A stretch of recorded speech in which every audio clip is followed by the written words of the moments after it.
Program ini berlangsung dari April hingga Agustus, dengan penjualan tiket yang masih dibuka di Jakarta dan beberapa kota lainnya.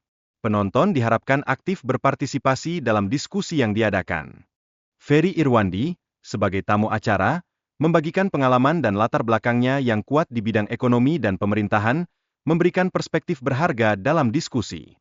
Diskusi juga menjelaskan kondisi ekonomi Indonesia serta permasalahan yang dihadapi oleh ASN terkait tunjangan. Ini mencerminkan tantangan yang harus dihadapi pemerintah dalam isu keuangan.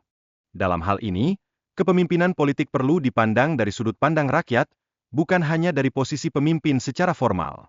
Hal ini menunjukkan kekuatan kolektif masyarakat yang terlibat. Analogi catur digunakan untuk menunjukkan bahwa setiap elemen pemerintah harus saling mendukung demi melindungi kepentingan rakyat. Ini krusial dalam struktur pemerintahan yang efektif. Inflasi dan kondisi ekonomi dapat berpengaruh terhadap daya beli masyarakat. Penurunan daya beli ini berarti masyarakat mengorbankan kebutuhan konsumsi untuk memenuhi kebutuhan dasar. Kenaikan suku bunga menyebabkan lebih banyak orang menarik dana mereka, menciptakan ketidakstabilan dalam sistem keuangan.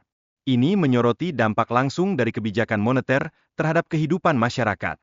Konsumsi merupakan pilar utama perekonomian Indonesia, berkontribusi hingga 60% dari GDP.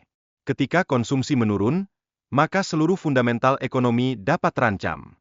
Investasi di Indonesia mengalami penurunan signifikan, dengan banyak perusahaan memilih untuk berinvestasi di negara lain.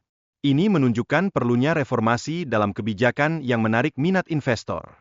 Pengangguran terselubung menjadi masalah serius, di mana banyak orang tampak bekerja tetapi tanpa jaminan sosial atau kepastian pendapatan. Ini berkontribusi pada ketidakstabilan ekonomi yang lebih parah. Kondisi ekonomi Indonesia saat ini mengingatkan kita pada krisis tahun 1998, di mana ketergantungan pada utang luar negeri berperan sebagai salah satu penyebab utama keruntuhan. Pelajaran dari sejarah harus diingat agar tidak terulang. Meningkatkan rasio pajak di Indonesia sangat penting, karena saat ini masih rendah akibat banyak sektor informal.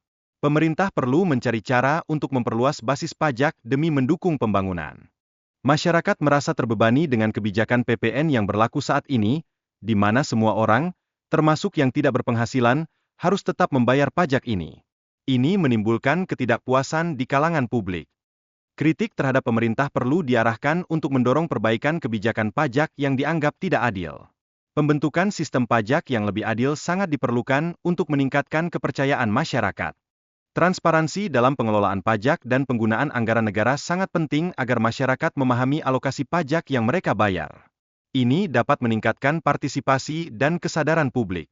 Selama pandemi COVID-19, pengurangan tunjangan pegawai sangat terasa, kontras dengan penghasilan besar pejabat yang tetap aman. Ini menciptakan ketidakadilan sosial yang jelas. Ada perbandingan mencolok antara pensiun pegawai negeri dan anggota DPR, di mana anggota DPR menerima manfaat yang lebih besar meskipun masa kerja mereka lebih singkat. Ini menimbulkan pertanyaan tentang keadilan dalam sistem.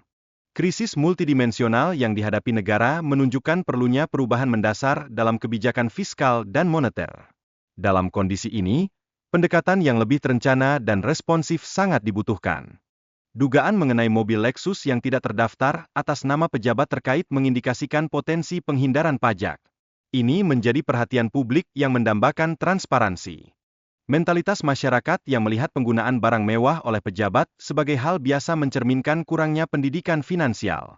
Hal ini menunjukkan perlunya peningkatan literasi keuangan di Indonesia. Peran media sosial dalam menyebarkan informasi tentang tindakan pejabat sangat signifikan. Tanggapan netizen di TikTok mencerminkan beragam sudut pandang mengenai isu ini. Transaksi perjudian online mencapai angka yang sangat besar, yaitu 91 triliun. Angka ini menunjukkan besarnya skala masalah yang dihadapi oleh masyarakat. Salah satu faktor yang membuat perjudian online sulit untuk diatur adalah keterlibatan pelaku dengan otoritas yang menciptakan konflik kepentingan. Ini membuat tindakan tegas menjadi lebih menantang. Kesadaran masyarakat tentang dampak negatif perjudian online sangat penting. Edukasi dapat membantu masyarakat menjadi lebih waspada dan menghindari praktik merugikan ini.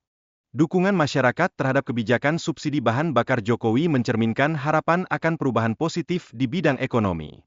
Meskipun tidak populis, langkah ini diambil untuk kebaikan dalam jangka panjang. Ketergantungan Indonesia pada utang luar negeri menjadi salah satu faktor penyebab krisis ekonomi. Pemahaman yang benar tentang utang diperlukan untuk menghindari jeratan yang merugikan. Perbedaan dalam keputusan politik antara periode pertama dan kedua Jokowi menunjukkan bagaimana faktor politik dapat memengaruhi ekonomi. Setiap keputusan harus mempertimbangkan keadaan masyarakat dan ekonomi. Kondisi korupsi di Indonesia menciptakan ketidakpercayaan di kalangan masyarakat. Ini semakin diperparah oleh ketidakpedulian politikus yang fokus pada jabatan tanpa memperbaiki sistem. Mencari informasi yang lebih banyak dan beragam sangat penting agar masyarakat tidak terjebak dalam bias. Proses ini membantu individu melihat fakta di luar kepercayaan pribadi mereka. Persepsi dan keyakinan yang tidak didasari bukti empiris seringkali menyulitkan masyarakat. Ini menunjukkan bahwa pemahaman yang mendalam sangat diperlukan untuk mengurangi polarisasi dalam politik.